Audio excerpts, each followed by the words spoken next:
السلام علیکم پیارے بچوں، آج ہم سورۃ الرحمن کی اگلی آیات کرتے ہیں۔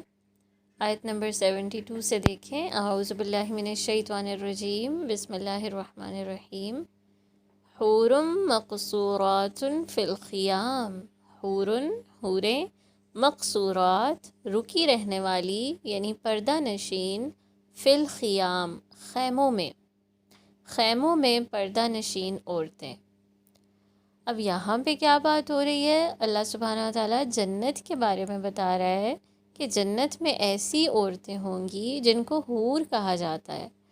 حور دنیا کی عورت نہیں ہوتی، یعنی دنیا کی عورتیں جو جنت میں جا رہی ہیں وہ نہیں ہوتی، بلکہ حوریں الگ سے اللہ سبحانہ و تعالیٰ کی ایک کریشن ہوتی ہیں جن کو اللہ جنت میں ہی پیدا کر رہا ہے، اور ان کو ان کے شوہروں کو سونپ دے گا، یعنی ان کے جو جنتی مرد ہوں گے نا ان کو وہ حوریں ملیں گی۔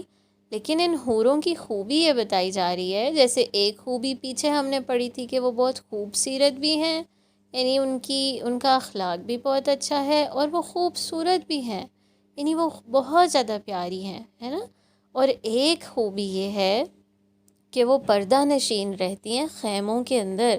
اب جنت کے جو خیمے ہیں، یعنی جنت خیمے کا مطلب یہی ہوتا ہے کہ انسان کا اپنی جو چار دیواری ہے نا، اپنا جو ایک گھر ہے، اس میں وہ اندر ہی اپنے آپ کو پردہ کر کے رکھتی ہیں۔ اس کا مطلب یہ ہے کہ ان کو ان کے شوہروں کے علاوہ کوئی اور نہیں دیکھے گا۔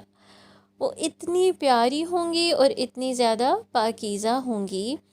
فَبِأَيِّ آلَاءِ رَبِّكُمَا تُكَذِّبَانِ، تو اپنے رب کی کون سی نعمتوں کو تم جھٹلاؤ گے؟ تو یہ ان کے لیے ایک بہت بڑی نعمت ہوگی، اجر ہوگا ان مردوں کے لیے کہ جو جنت میں جائیں گے۔ لم یطمثہن انس قبلہم ولا جان، لم یطمثہن انہیں ہاتھ نہیں لگایا، انسن کسی انسان نے، قبلہم اس سے پہلے، ولا جان اور نہ کسی جن نے، اور ان سے قبل انہیں ہاتھ نہیں لگایا نہ کسی انسان نے اور نہ ہی کسی جن نے۔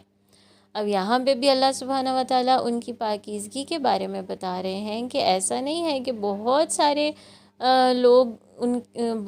لوگوں کے وہ ساتھ رہ چکی، بلکہ صرف اور صرف وہ اپنے شوہروں کے ساتھ ہی رہیں گی، اور ان سے پہلے انہیں نہ تو کسی نے ہاتھ لگایا اور نہ ہی کسی نے دیکھا۔ فَبِأَيِّ آلَاءِ رَبِّكُمَا تُكَذِّبَانِ، تم اپنے رب کی کون کون سی نعمتوں کو جھٹلاؤ گے؟ تو یہ تو تھی ہماری آج کی آیات، اور اس سے یہی پتہ چلتا ہے کہ اللہ سبحانہ و تعالیٰ نے کہ جو ایک یہاں پہ دنیا میں بھی ضرورت ہوتی ہے نا میاں بیوی ایک ساتھ رہتے ہیں، تو وہاں جنت میں بھی اللہ سبحانہ و تعالیٰ آدمیوں کو حوریں دے دیں گے، یا پھر ان کو جنتی عورتیں ہی مل جائیں گی، یعنی جو دنیا کی عورتیں جنت میں جا رہی ہیں۔ اور عورتوں کے لیے بھی ایسا ہی ہوگا کہ ان کے بھی پارٹنرز ہوں گے، ان کو بھی ان کے شوہر ملیں گے۔ تو سبحان اللہ، یہ اللہ کی نعمتیں ہیں، یہ اللہ کی قدرت ہے، اور یہ اللہ کی شان ہے کہ وہ ہر ایک کی ضرورت کا خیال رکھتے ہیں۔ اور اللہ سبحانہ تعالیٰ نے وہاں پہ انسانوں کو بہت ہی کامیابی اور بہت ساری خوشیاں دینی ہیں کہ جو دنیا میں نہیں ان کو مل سکی۔ ٹھیک ہے، جزاکم اللہ خیرا کثیرا۔ السلام علیکم۔ شکراً یا ربی شکراً۔